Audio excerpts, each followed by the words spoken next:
네, 오늘 본문 창세기 20장 1절에서 18절까지의 말씀은 아브라함이 그랄 지방으로 내려가 아비멜렉 왕 앞에서 사라를 다시 한 번 더 자신의 누이라고 속이는 그러한 사건을 기록하고 있습니다.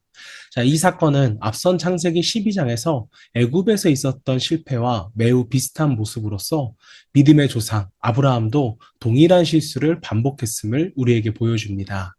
자, 하지만 하나님은 인간의 연약함 속에서도 언약을 지키시며 아브라함과 또 사라를 보호하시고 하나님의 구원 계획을 신실하게 이루어 가십니다. 자, 실패보다 크신 하나님의 신실하심을 묵상하면서 함께 말씀을 읽어보도록 하겠습니다. 아브라함이 거기서 네게부 땅으로 옮겨가 가데스와 술 사이 그랄을 거류하며 그의 아내 사라를 자기 누이라 하였으므로 그랄 아비멜렉이 사람을 보내어 사라를 데려갔더니 그 밤에 하나님이 아비멜렉에게 현몽하시고 그에게 이르시되 내가 데려간 이 여인으로 말미암아 내가 죽으리니 그는 남편이 있는 여자임이라. 아비멜렉이 그 여인을 가까이 하지 아니하였으므로 그가 대답하되 주여 주께서 의로운 백성도 멸하시나이까. 그가 나에게 이는 내 누이라고 하지 아니하였나이까. 그 여인도 그는 내 오라비라 하였사오니 나는 온전한 마음과 깨끗한 손으로 이렇게 하였나이다. 하나님이 꿈에 또 그에게 이르시되 내가 온전한 마음으로 이렇게 한 줄을 나도 알았으므로 너를 막아 내게 범죄하지 아니하게 하였나니 여인에게 가까이 하지 못하게 함이 이 때문이니라. 이제 그 사람의 아내를 돌려보내라. 그는 선지자라. 그가 너를 위하여 기도하리니 내가 살려니와 내가 돌려보내지 아니하면 너와 내게 속한 자가 다 반드시 죽을 줄 알지니라. 아비멜렉이 그날 아침에 일찍 일어나 모든 종들을 불러 그 모든 일을 말하여 들려주니 그들이 심히 두려워하였더라. 아비멜렉이 아브라함을 불러서 그에게 이르되 내가 어찌하여 우리에게 이렇게 하느냐. 내가 무슨 죄를 내게 범하였기에 내가 나와 내 나라가 큰 죄에 빠질 뻔하게 하였느냐. 내가 합당하지 아니한 일을 내게 행하였도다 하고 아비멜렉이 또 아브라함에게 이르되 내가 무슨 뜻으로 이렇게 하였느냐. 아브라함이 이르되 이곳에서는 하나님을 두려워함이 없으니 내 아내로 말미암아 사람들이 나를 죽일까 생각하였으며 또 그는 정말로 나의 이복누이로서 내 아내가 되었음이니라. 하나님이 나를 내 아버지의 집을 떠나 두루 다니게 하실 때에 내가 아내에게 말하기를 이후로 우리의 가는 곳마다 그대는 나를 그대의 오라비라 하라. 이것이 그대가 내게 베풀 은혜라 하였었노라. 아비멜렉이 양과 소와 종들을 이끌어 아브라함에게 주고 그의 아내 사라도 그에게 돌려보내고 아브라함에게 이르되 내 땅이 내 앞에 있으니 내가 보기에 좋은 대로 거주하라 하고 사라에게 이르되 내가 은 1,000개를 내 오라비에게 주어서 그것으로 너와 함께한 여러 사람 앞에서 내 수치를 가리게 하였노니 내 일이 다 해결되었느니라. 아브라함이 하나님께 기도하매 하나님이 아비멜렉과 그의 아내와 여종을 치료하사 출산하게 하셨으니 여호와께서 이왕에 아브라함의 아내 사라의 일로 아비멜렉의 집의 모든 태를 닫으셨음이더라. 네, 오늘은 실패보다 크신 하나님의 신실하심이라는 제목으로 말씀을 묵상하겠습니다. 자, 사람은 누구나 실패를 경험합니다. 자, 그리고 같은 실수를 반복할 때가 있다라는 것입니다. 왜 또 그랬을까? 라는 후회가 밀려오지만 이미 지나간 일은 되돌릴 수가 없습니다. 자, 오늘 본문은 믿음의 조상 아브라함도 같은 실패를 반복했던 모습을 보여줍니다. 자, 그러나 본문의 중심은 아브라함의 실패가 아니라 실패보다 더 크신 하나님의 신실하심입니다. 자, 아브라함은 하나님께서 약속의 아들 이삭을 주시겠다고 말씀하신 직후에 그랄로 이동을 합니다. 자, 그런데 그는 또다시 사라를 자신의 누이라고 말합니다. 11절, 이는 그가 생각하기를 이곳에서는 하나님을 두려워함이 없으니 내 아내 때문에 사람들이 나를 죽일 것이라 함이 없음이라. 자, 이미 애굽에서 같은 실수를 했고 또 하나님의 보호하심을 경험했음에도 불구하고 그는 다시 한 번 더 두려움에 사로잡혔습니다. 자, 믿음이 없는 사람이 아니라 순간 두려움이 믿음보다 커졌다는 것입니다. 자, 이것은 우리 역시 마찬가지입니다.